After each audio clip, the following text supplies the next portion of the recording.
Before this video begins, I want to give a shout out to Jacob Lovren, who did a really cool video dedicated to me on his channel. You guys should stop by and check him out. Link in the description to his channel below.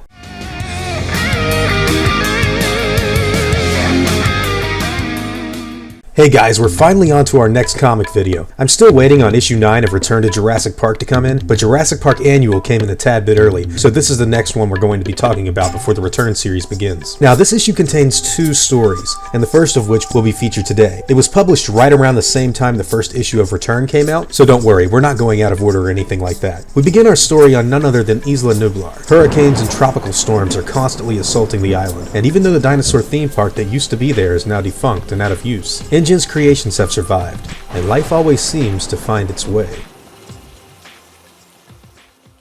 We flash forward to 4 years after our terrible hurricane assault on Ingen's Islands. The year is 1999, and a Costa Rican couple is enjoying their day amongst the livestock of a local farm. A man named Paco is now attempting to court a young woman named Juana, and the two spend time teasing each other in this peaceful setting. But Juana sees something Paco doesn't.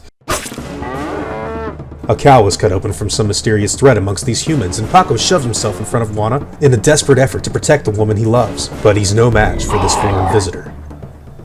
The next morning, a police investigation is carried out by the local authorities. A frightened mob is formed around the farm, and a man declares that the victims had to have been Paco and Juana de Vargas, as they were last seen together here. He mentions that it's hard to tell because of how little there is of anything left of the humans. A local man exclaims it is difficult to even tell that the victim was a woman. The captain leading this investigation silences his man, and states the locals don't need any more babbling about what they call the hoopia killing people around here. The locals have already started their superstitious hysteria, believing in this demon legend of night ghosts, however, and the panic is becoming hard to control. The captain asks this man named Sargento what he believes killed these people, and is given the response of a possible jaguar around town. While this discussion is being carried out, a gang of motorcyclists pulls up to the farm, and one extremely distressed individual jumps off his bike and runs frantically to the bodies. His brother was the one that was killed by the hoopia, and after finding out that Juana was also killed, the young man scolds the police for doing a horrible job at protecting the citizens of their city. The man's name is Aguilar, and his anger from the death of his brother brings the promise of guaranteeing safety to the people of their home himself if the police are incapable of doing so. A fellow biker pulls Aguilar from what would have been a brawl, and the two men leave and begin to plan a method of attack on this unknown villain. Later that night, the bikers group themselves in a local hangout and play cards together. Some speak of what the killer could possibly have been, while others aren't too keen on speaking of night devils in the aftermath of an attack. Aguilar decides he needs fresh air after such an alarming day, so he takes his leave from the group and decides to check in on the police and see how things are faring. It's revealed that a young woman named Katana holds the admiration of both the captain himself and Aguilar. After the captain leaves the police station for the night, he and his partner Pedro try to convince Katana that they will walk her home on this dangerous night.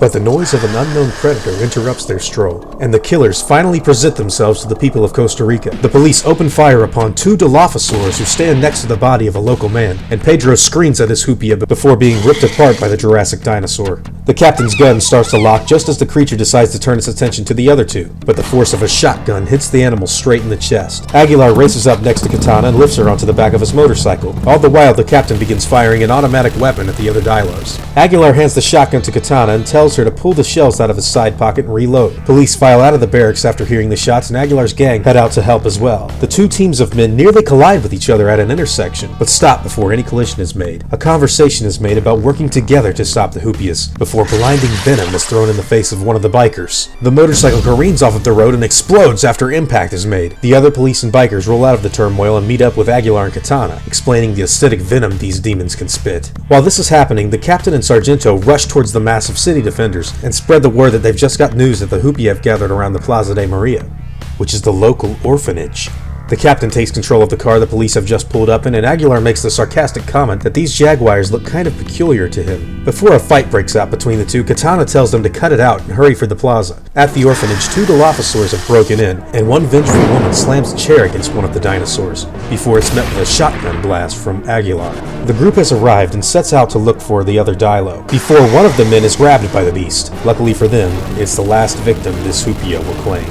The mob knows that there has to be more of these things out there, and runs out of the building to formulate some sort of plan. We focus on Aguilar now being shot down by the captain for such an outrageous request. Katana also shares this displeasure. Aguilar declares that if they stay here and board themselves up, the Hupia will still find a way to kill them, but says that if he and his gang can lead them out to the river, then the police can do what needs to be done. Katana finds this plan idiotic and asks Aguilar if he's ever attempted to do such a thing like this before. Aguilar admits that he hasn't, but that he also has never had need of doing such a thing, and calls her his Corazon, to which she sharply declines being. Aguilar departs, and the captain orders Sargento to stop the others from leaving the orphanage, but they still manage to get out. Once the bikers make their leave, all of the remaining Dilophosaurs run out into the open and give chase to the humans. They increase their speed and head straight for the edge of a local cliff, and actually jump. The Hupia follow, with only 2 holding back, and the dinosaurs all tumble down the chasm they've attempted to cross.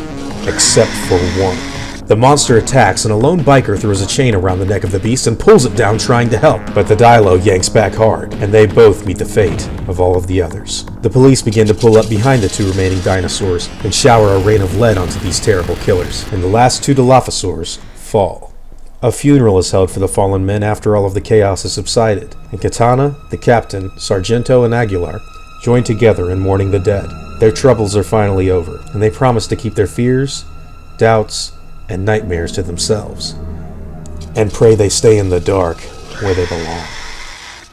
Wow, now that's one of the weirdest ones I've covered so far, but also one of the most action-oriented. This is the first issue we've gone over that has actually featured the Dilophosaurus, so it's interesting to see them again and outside of the story of the first movie. This is definitely something I could see translating well to the screen, but also something that wouldn't be nearly as popular as some of the Raptor stories we've gone over. All in all, I'd say this was a decent story, and one that I'm glad exists in the wider Jurassic Park media. Next time we're going to go over the second story in this issue, which is itself unrelated and takes place before the events of the original Jurassic Park film. This episode will drop Monday, so be sure to look out for it then. Return to Jurassic Park should start next Friday, and I'm extremely excited to share its events with all of you. Now, I want to thank you for watching this video and hope you enjoyed today's content. If you feel like I've deserved it, I would appreciate the like, and hope you consider subscribing so that you can see me again. I'll see you all in the next video, guys, and as always, take it easy.